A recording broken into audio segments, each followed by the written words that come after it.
ating pahayag. Good morning. Thank you for joining us here again today. Just a short statement.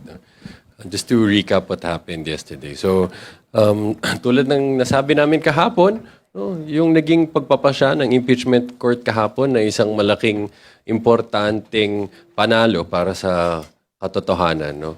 Pinakita nito na sa isang impeachment proceedings, ang katotohanan ay hindi hinuhulaan at mas lalong hindi kinukubli.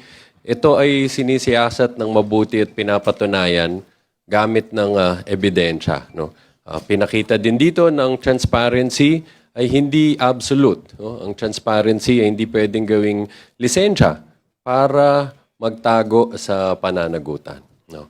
So, nakita natin kahapon na ang impeachment court, ito ay inaprobahan niya ang aming dalawang motion para mag-issue ng subpoena, no, ang impeachment court, para masumite ang bank records, BIR records, and AMLAC records ng vice-presidente at ng kanyang asawa, pati na din ang mga kumpanya, no, kung saan sila merong interest. No.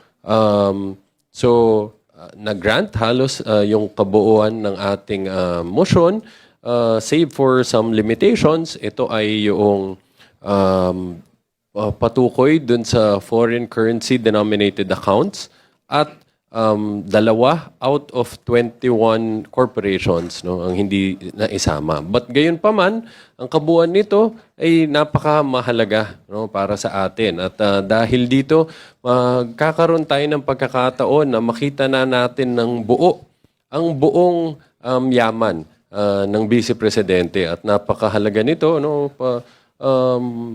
with respect dito dun sa article on unexplained wealth.